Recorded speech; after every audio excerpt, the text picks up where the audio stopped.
पहले से मैं गुंडा था, बहुत से भाई मैंने विकलांग कर दिए। जो मुझे साधु मिल जाते थे ट्रेनों में, मैंने उनके गले में गरमाला देखी तो तोड़ के और फेंक दी। साधुओं की दाढ़ी उखाड़ लेता था मैं, जो मेरे सामने आ जाता था मैं उसे अंग भंग कर देता था। मैं मांस खाता था, 10-10 बकरों के गुर्दे खा जाता था निकाल के कच्चा ही। सुबह उठते ही मुझे शराब चाहिए थी। पूरा जखीरा का जखीरा दारू के, घर में हर जगह दारू का स्टॉक बना रखा था मैंने। गांजा, भांग, बीड़ी, सिगरेट, चरस, अफीम, कोकीन, स्मैक, ये नशा करता था। जब इससे मेरा नशा पूरा नहीं होता था, मैं 4-4 सीसी कोरेक्स की पी जाता था। रिपोर्ट में बता दिया कि इनका लीवर भी खराब, फेफड़े भी खराब हैं, इनके गुर्दे भी खराब हैं। मेरी पत्नी रोने लगी और कहने लगी कि हमने तुम्हें बहुत समझाया लेकिन तुम माने नहीं। ये छोटे छोटे बच्चे हैं, तुम तो चले जाओगे, तुम्हारे बाद में हमारा क्या होगा। तो हमने उनसे कहा अब तो जो होना था वो हो गया। संत रामपाल जी महाराज आ गए।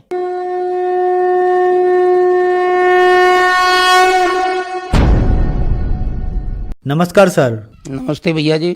सर क्या नाम है आपका? मेरा नाम बबलू नागर है और मैं ग्राम आसपुर, जिला एटा, तहसील एटा का निवासी हूँ, उत्तर प्रदेश। बबलू जी, आपने संत रामपाल जी महाराज से नाम दीक्षा कब ली? मैंने गुरुजी से नाम दीक्षा 14 तारीख फरवरी 2014 में ली थी। संत रामपाल जी महाराज से नाम दीक्षा लेने से पहले क्या आप कोई भक्ति साधना भी करते थे? जी भैया जी, मैं भक्ति साधना करता था, ब्रह्मा विष्णु महेश की भक्ति करता था। उसके साथ साथ मेरा जो मन था, पहले बहुत कुछ बेकार था, फिर बीच में कुछ ऐसी लालसा हुई कि मैं कोई गुरु बनाऊंगा।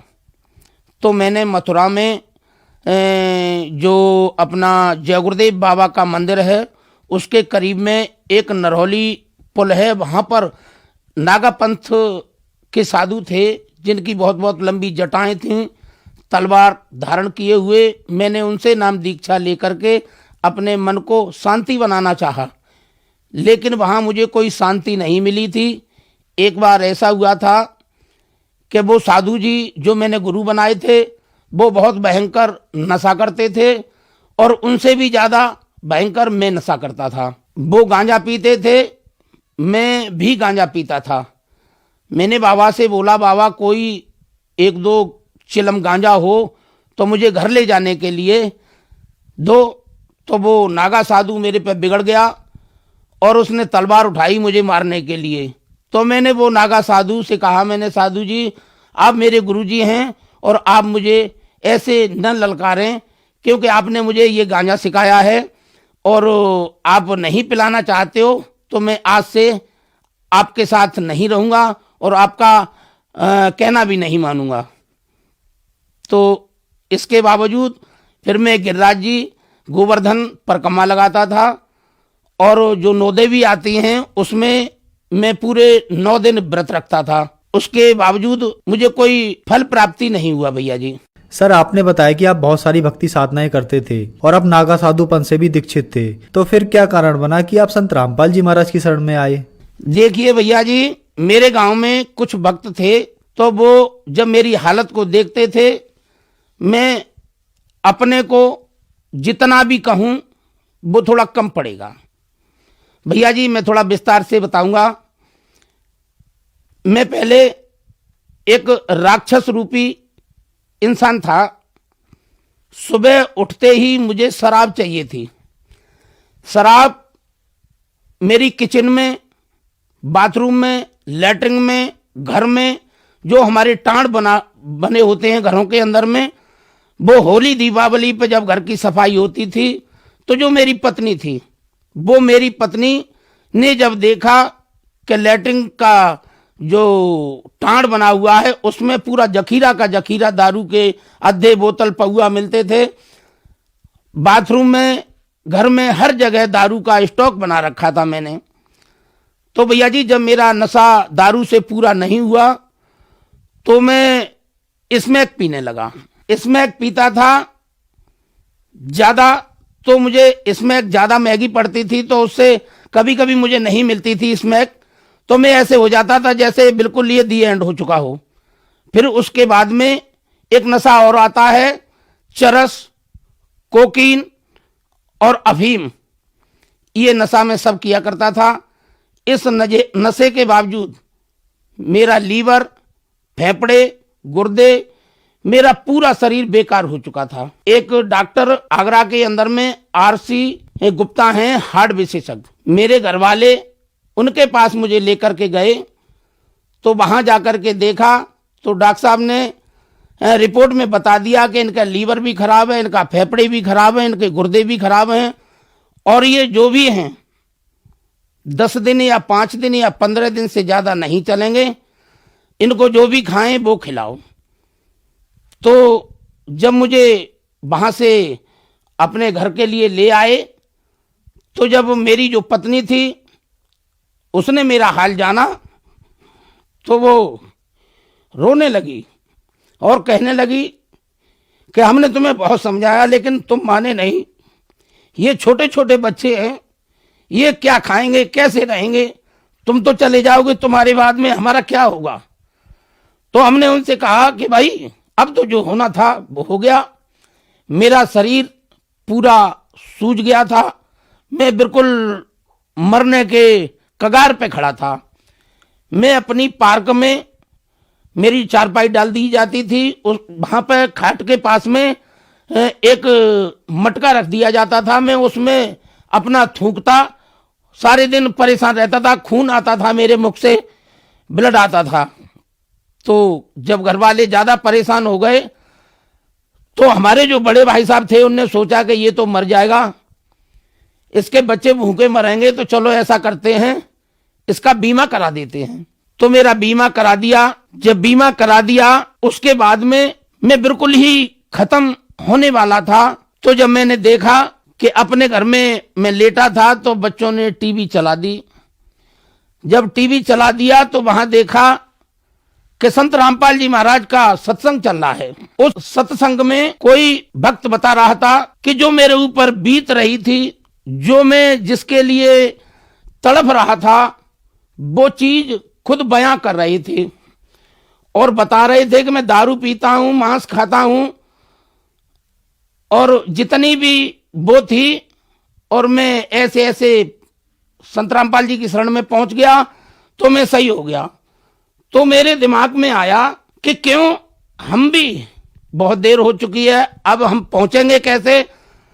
ये बताते हैं कि हिसार तो बहुत दूर है, अब पता नहीं हिसार पहले पड़ेगा, पता नहीं जींद पहले पड़ेगा। अब जींद का बताते हैं कि जींद में कहीं आश्रम है और वहां हमको जाना है।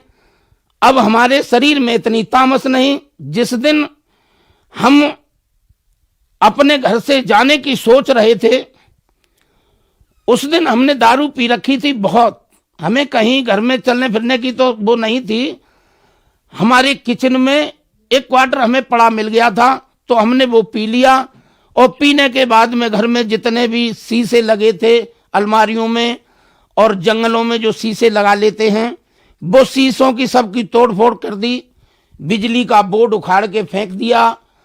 और हमने अपनी जो हमारे बड़े भैया की जो घर से थी हमारी भाभी जी, उनमें एक लाठी उठा के दे मारी। तो उस दिन मेरा ये आलम कर दिया था मेरे घर वालों ने कि मुझे मारते मारते मारते मारते मुझे जान से ही खत्म कर दिया होता। तो मेरे मन में एक ऐसी लालसा आई कि अब हम कुछ नहीं देखेंगे, अब हमें वहीं चलना है जहां ये भगत जी इसमें है कोई, वो बता रहे हैं।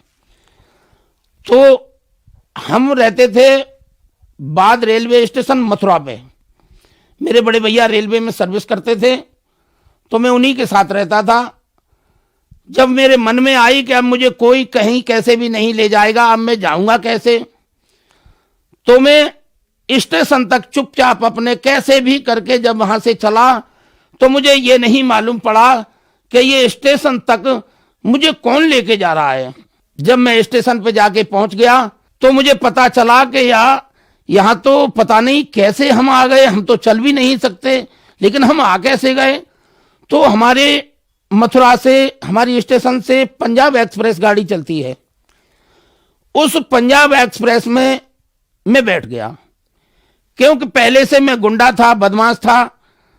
कभी मैंने टिकट नहीं ली रेलवे में, और टीसियों को, कई टीसियों को मारा।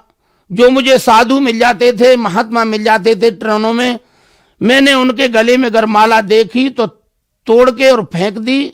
साधुओं की दाढ़ी उखाड़ लेता था मैं, जो मेरे सामने आ जाता था मैं उसे अंग भंग कर देता था। तो जब मैं स्टेशन पर पहुंच गया और पंजाब एक्सप्रेस गाड़ी में बैठ गया, तो जब वो गाड़ी दिल्ली निकल गई तो अब हम पता नहीं लगा पा रहे थे कि हम कहाँ जा रहे हैं और हम क्या कर रहे हैं ये। तो जब दिल्ली से काफी दूर आगे गाड़ी निकल गई तो हमने कहीं ऐसा तो नहीं कि संत रामपाल जी महाराज का जो आश्रम है वो पीछे रह गया हो।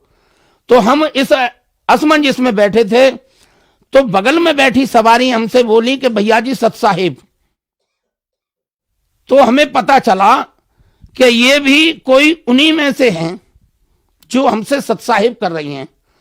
तो हमने उन्हें ठीक से उत्तर दिया कि बहन सत साहिब। तो हम समझ गए कि जे कोई वहीं जा रहे हैं। तो हमने अपनी बात उन्हें न बता के उनके पीछे चलने की हमने मन में ठान ली कि अब ये आगे आगे ये जाएंगे, इनसे पीछे हम चलेंगे तो हम शायद आश्रम पहुंच जाएंगे। तो जब जींद पे स्टेशन पर जब गाड़ी रुकी तो वो भगत लोग उतरे, उनके साथ साथ ही मैं भी उतर लिया।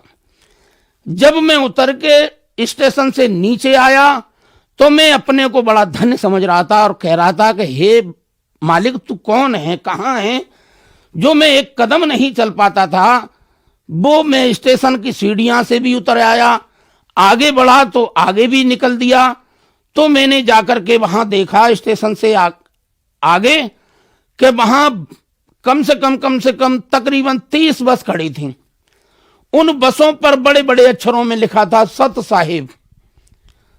तो मैं वो सत साहिब देख करके और मैं बोला अपने मन में कि शायद यही वो बस हैं जो हमें संत रामपाल जी महाराज के आश्रम तक हमें ले जाएंगे। तो मैंने किसी को पूछा नहीं और जैसे वो लोग बस में चढ़ रहे थे पीछे से मैं भी उस बस में चढ़ गया। तो हम करीब 10 लोग थे जो उस बस में बैठे थे। तो मैं सर्दी की वजह से कांप रहा था क्योंकि रात को मार पड़ी थी और घर से कुछ लेके नहीं गया था, शरीर बेकार था, इसलिए मैं कांप रहा था। तो उनमें से एक भगत जी बोले कि भगत ये कम्बल ले लो, कंबल इसको ओढ़ लो, इससे तुम्हारी सर्दी खत्म हो जाएगी। तो भैया जी जब मैंने वो कंबल ले लिया तो मैंने कहा मेरे पास पैसे तो है नहीं, ये भाई मुझे कंबल दे रहे हैं तो ये जरूर कोई न कोई पैसा लेंगे हमसे। तो जब मैंने उनसे कहा मैंने भैया मेरे पास पैसा नहीं है, आप कंबल मुझे मत दो बस में। तो भाई हमारे कहने लगे कि भैया ये संत रामपाल जी महाराज सब कुछ उनका ही आदेश से ये सब चल रहा है, यहाँ पैसा नहीं लगेगा, आप कंबल ओढ़ लीजिए। वहां पर जो मालिक की जो परमात्मा रामपाल जी महाराज की जो सेवा है वो सारी सेवा मुफ्त फ्री में है। तो जब मैं बैठ गया कंबल ओढ़ के तो मेरी सर्दी कुछ कम हुई। तो एक सज्जन वहां से आए जिनके हाथ में चाय का एक बहुत बड़ा वो था केतली। तो उनने मेरी तरफ चाय देते हुए कहा कि लो भगत जी आपको सर्दी लग रही है, आप चाय पी लो। तो मेरे पास पैसा नहीं था तो मैंने फिर वही शब्द दोहराया, मैंने भैया मेरे पास पैसा नहीं है, आप अभी पैसे मांगोगे। तो वो भगत जी ये बोले नहीं भगत जी ये चाय के पैसे नहीं लगते, ये तो संत रामपाल जी महाराज की तरफ से ये सब सौदा फ्री है। तो हमने फ्री है तो क्यों ना पी लें, हम सर्दी भी लग रही है। तो हमने वो चाय पी और चाय पीते ही हमें कुछ ये महसूस हुआ कि मेरा शरीर बिल्कुल ही एकदम फ्री हो गया, फुर्सत में हो गया। तो गाड़ी वहां से चल दी। अब हमने पूछा मैंने भैया ये गाड़ी जहां तक जा रही है कितने पैसे लगेंगे किराए के। बगल में मेरे एक बैठे थे उनसे पूछा था तो वो कहने लगे कि नहीं भगत जी आप नए आए हो। मैंने हाँ भैया मैं नया आया हूं। तो कि भगत जी यहाँ से 55-60 किलोमीटर की दूरी है संत रामपाल जी महाराज के आश्रम की, वहां तक जाने के लिए और आने के लिए कोई पैसा नहीं लगता, फ्री में ही ये सब कुछ चल रहा है।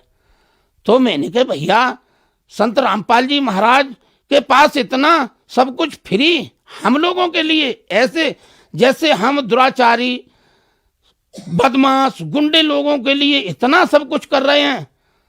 तो अब हम सही हो ही जाएंगे। हमारे मन में ये आया कि अब हम ठीक जगह पे आए और सही हो ही जाएंगे। तो करीब तकरीबन 1 घंटे पौन घंटे में मुझे और वहां बरबाला आश्रम उतार दिया। तो जब हम आश्रम के गेट पर पहुंचे तो हमने देखा कि जो हमारे साथ थे वो पेट के भर लेट करके दंडवत प्रणाम कर रहे थे गेट पर। तो हमने सोचा हमने ये कर रहे हैं तो अब तुम भी करो। तो हम भी उनकी देखा सीखी और दंडवत प्रणाम करके और आगे बढ़े तो वहां जाकर के देखा कि बहुत लंबी लाइन लगी हुई है। और लाइन में जाकर के देखा कि मैं अपने मन में इतना सुखी हुआ कि मैं बता नहीं सकता। सामने लिखा था कि गुरु बिन दान पुण्य जो करही मिथ्या होए कबहु नहीं तरही। तो मैंने कि हमने तो गुरु बनाए थे लेकिन वो नशेबाज थे, उनने तो हमें बिगाड़ी ही दिया और ज्यादा। फिर जब हम अंदर पहुंचे तो हमारी वहां भक्तों द्वारा चेकिंग हुई। तो चेकिंग में हमारे में थोड़ा गांजा निकला। तो वो बोले कि ये क्या करोगे? मैंने अब हम कुछ नहीं करेंगे, इसका आप फेंक दीजिए। तो भगत जी ने वहीं रखवा लिया। हम आगे आए कि यहाँ पर एक गाड़ी खड़ी थी ट्रॉली नुमा, उसमें बैरिंग लगे हुए थे। तो उसमें बर्तन भरे हुए थे, गिलास, कटोरी, थाली, चम्मच। तो वहां गिलास, चाय के बड़े बड़े लंबे गिलास रखे थे। और वहां बगल में देखा तो वहां चाय की केतली पे केतली लगी थी, लंबी वाली जो बड़ी वाली बाल्टी नुमा होती है। तो वो सब लोग वहां बैठ बैठ के चाय पी रहे थे और सतसाहिब कर रहे थे। तो हमने सोचा, मैंने जब वहां फ्री था तो हो सकता है यहाँ तो पैसे लगेंगे ही लगेंगे। तो हमने दूसरे भाई से पूछा, मैंने भाई ये जो चाय यहाँ बिक रही है क्या पैसे की बिक रही है ये चाय? तो वो बोले कि भैया आप पहली बार आए हैं? मैंने हाँ भैया मैं पहली बार आया हूं। तो कि यहाँ चाय भंडारा परमात्मा का देसी घी से भोजन यहाँ हर समय मिलता है और फ्री मिलता है सब कुछ। तो हमारी समझ में आया। मैंने कहा ठीक उसी तरह यहाँ भी फ्री होगा। तो हमने एक बड़ा सा गिलास उसमें से उठाया और एक कटोरा उठाया बड़ा सा। तो भूख लगी हुई थी तो हमने वो चाय और बगल में देखा तो वहां भगत जी पार्ले के बिस्कुट और बांट रहे थे। वो बिस्कुट खा के हमने भूख मिटाई और जाकर के अलग बैठ गए। सुबह के 4 बज रहे थे तो सर्दी लग रही थी मुझे। जब सर्दी लग रही थी तो भगत जी वहां पे रजाई ओढ़े लेटे थे, उनके पास में बैठ गया सर्दी से। तो मेरी दांत ही बज रही थी सर्दी की वजह से। वो भगत जी बोले कि भैया आप रजाई ले लो। तो मैंने कहा अब 4 बज चुके हैं, अब 2 घंटे के लिए मैं 1 घंटे के लिए रजाई क्या लूं, पैसे जाएंगे खामा खा। तो बोले कि नहीं यहाँ पैसा नहीं लगता, आप ये रजाई ले लो और पैसा नहीं लगेंगे। तो मैंने भैया वहां नाम पता लिखना पड़ेगा? कि नहीं नाम पता कुछ नहीं लिखना पड़ेगा, वो सामने रजाई रखी है वहां से एक रजाई ले आओ। तो हमने कहा भैया वहां रजाई, जब मैंने उधर को नजर की तो पता चला कि वहां तो रजाई का ये मालूम पड़ा कि जैसे यहाँ कोई फैक्ट्री खुली हो रजाइयों की। तो मैंने कहा भगत जी मैं तो बहुत थका हुआ हूं और मुझ पे लाई नहीं जाएगी रजाई, अब हम समय काट लेंगे ऐसे ही। डर की वजह से कहीं कोई पैसा ले न ले, पता नहीं ये झूठ बोल रहे हो। तो वो ये बोले जो लेटे हुए थे कि लो भैया तुम कांप रहे हो, ये रजाई मेरी वाली तुम ले लो और मैं रजाई वहां से ले आऊंगा। तो जब मैंने वो रजाई ओढ़ ली, ओढ़ के देखा तो वो रजाई दूसरी ले आए। अब दूसरी ले आई तो मैं कुछ सो गया। तो सोने के बाद में पता चली कि सवेरे ही आरती होने लगी। तो मैं ऑटोमेटिक उठ के बैठ गया और मैं उसी धुनामुन में लग गया, जानता तो नहीं था कोई भी चीज। तो जैसे पता चला कि ये सवेरे ही नहाने धोने के लिए चल दी और मैं भी नहाने धोने के लिए उनके साथ चल दिया। जब मैंने वहां देखा स्नान गृह में तो संत रामपाल जी का जब मैंने वहां देखा तो जो लोग बीमार थे, परेशान थे, गर्म पानी से नहाना चाहते थे, उनके लिए वहां गर्म पानी रामपाल जी महाराज की कृपा से था। जो लोग कह रहे थे कि मैं ताजा पानी से नहाऊंगा तो ताजा पानी था।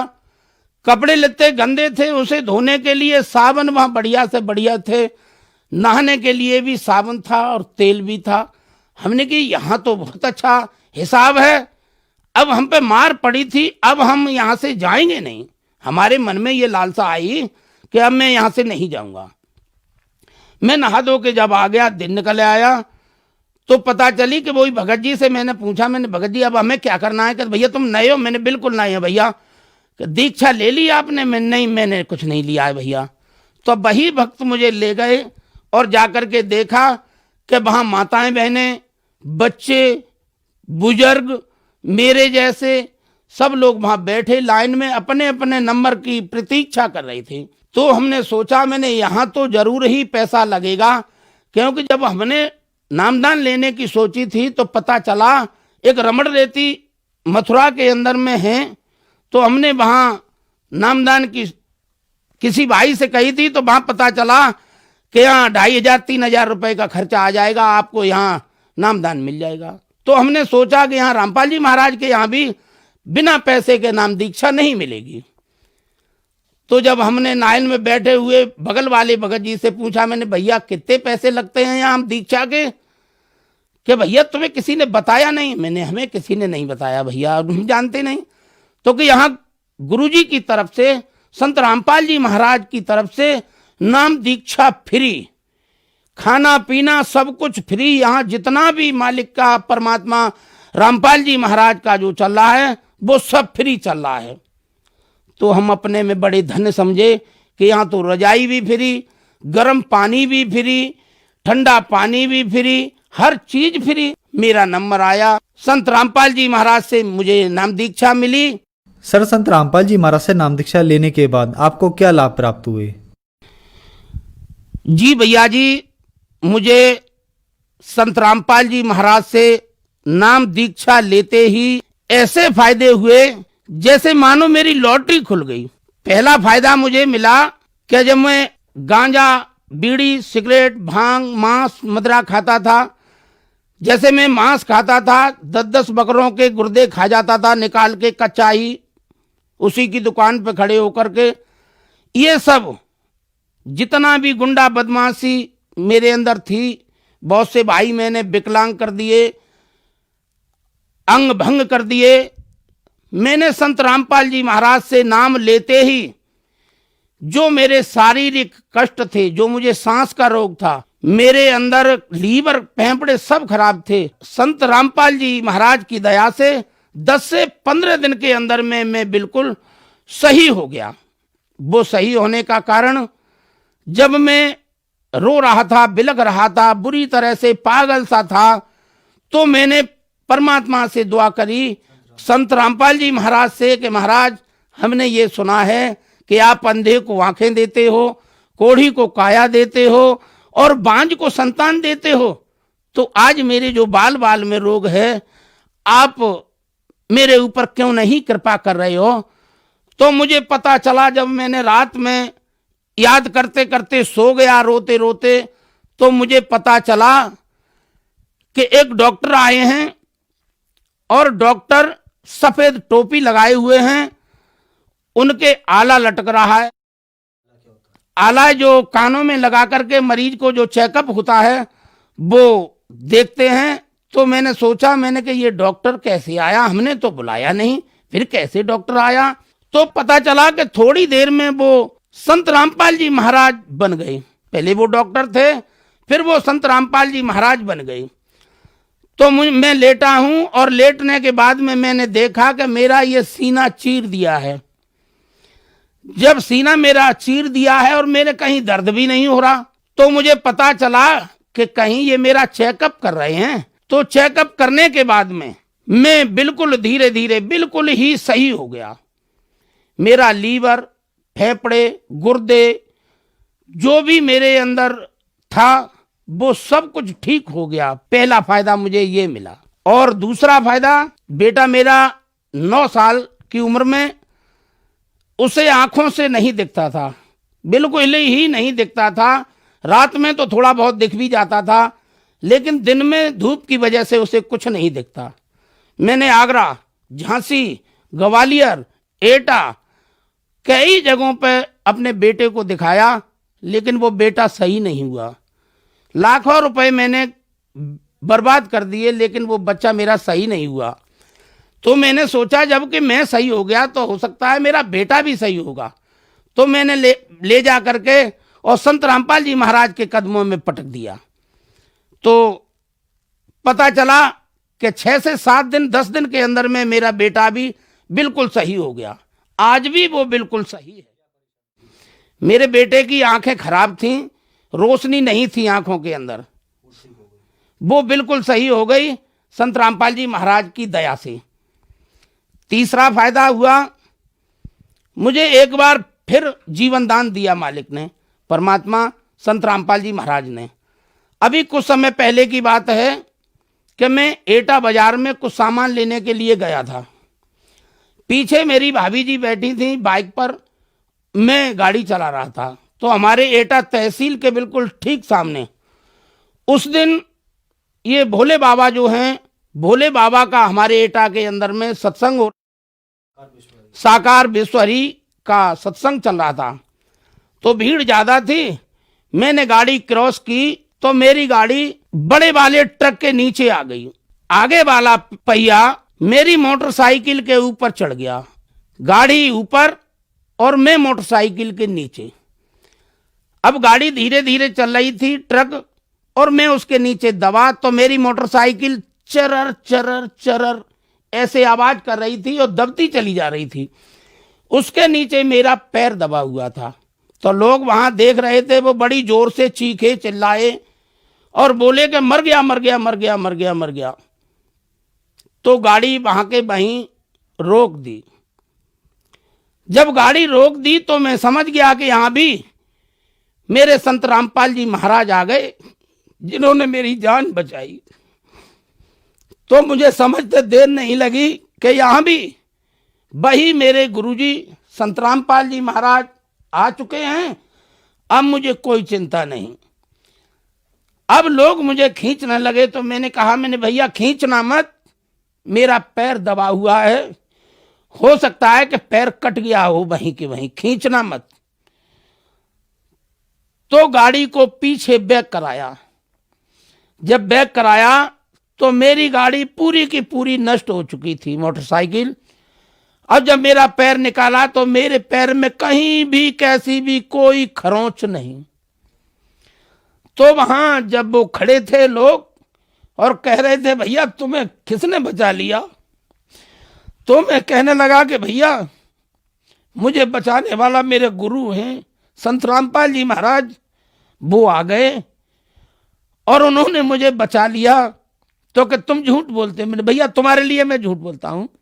जब मैं संत रामपाल जी महाराज से दीक्षा लेके अपने घर पहुंचा तो वहां जब देखा कि मुझसे घर वाले सभी नाराज थे, कोई मुझसे नहीं बोल रहा था, तो मैंने जो मुझे संत रामपाल जी महाराज की पूजा विधि के बारे में जो बताया जाता है वो मैं अपना करने लगा।